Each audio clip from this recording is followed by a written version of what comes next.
thought at 29 I would be alone with a cat, living in a big old house like some old spinster lady.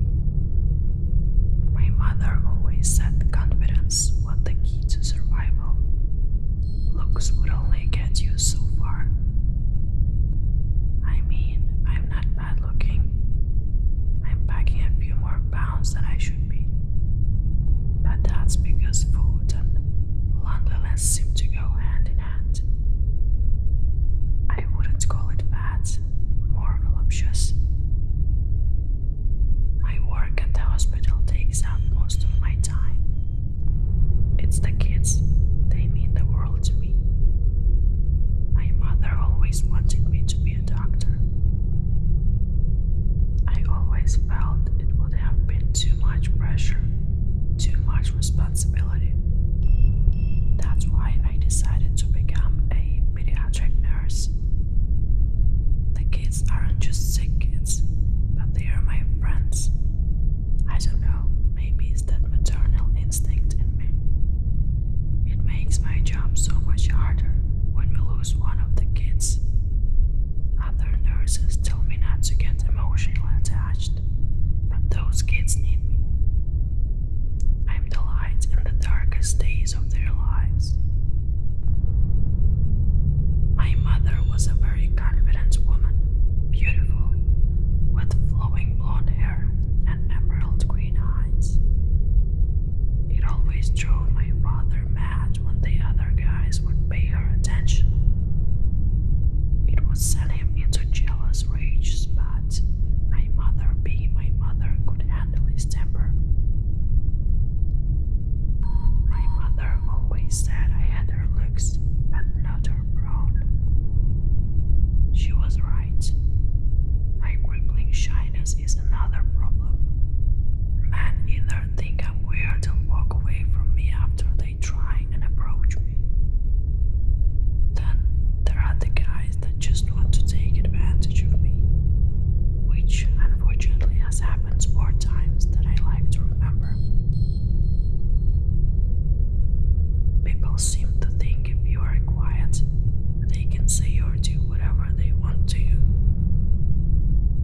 What people don't realize is that still waters run very deep. Now, I'm not saying there is no interest there. There is this one guy, Mark, but I'm not sure about him yet. He is very handsome, and he did make me chuckle the first time he introduced himself to me.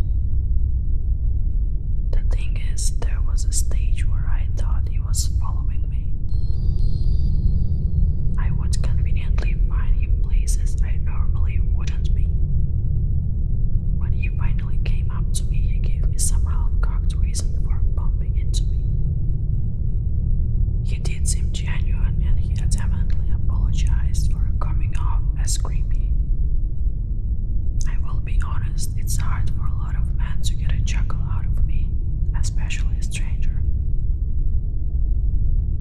He texted me this morning asking for a date, but I haven't the courage to reply back. For one, I hate going out. I can feel very out of my comfort zone, and that will be enough to spoil the night and come across weird.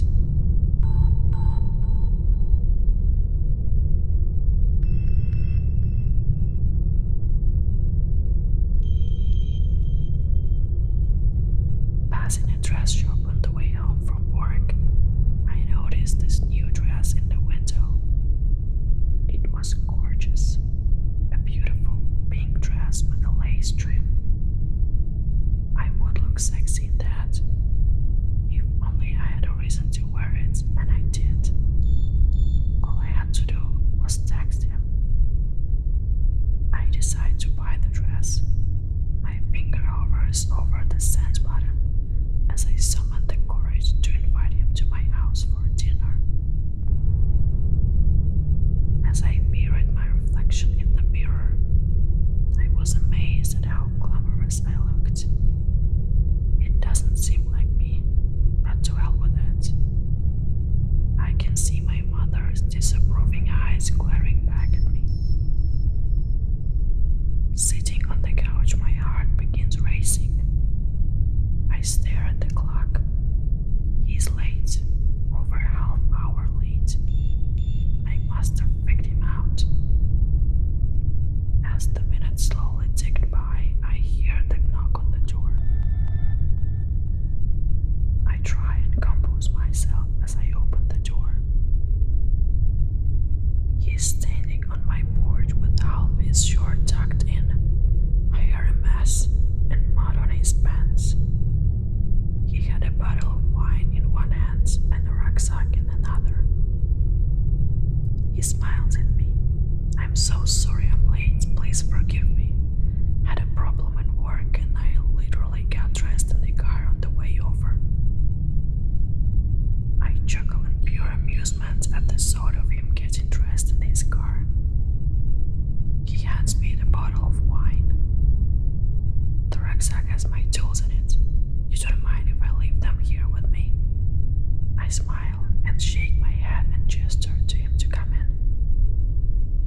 About a half hour into the meal, the conversation wasn't flowing. He tried his best. I knew the awkwardness was going to mess it up for me. He eats his last bit of dessert. "I don't mean to be rude, but can I please use your bathroom?" I get up from my chair. It's upstairs, last door on the left. As he was upstairs, I couldn't help but wonder what was in his bag and why he couldn't leave it in the car. I listened by the door as I looked through the bag. In it were a hammer, duct tape, and a Stanley blade. Strange, I thought, a carpenter would have more tools than that. As I'm holding the bag in my hand, I hear him walking around one of the bedrooms. I leave the bag on the ground with just the duct tape and the knife left in it.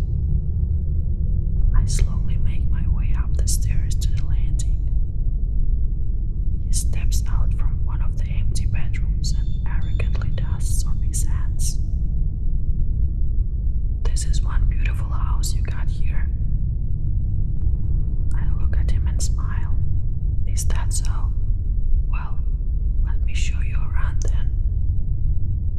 I walk him down to the last door on the right. I swing open the door. This is my mother's bedroom.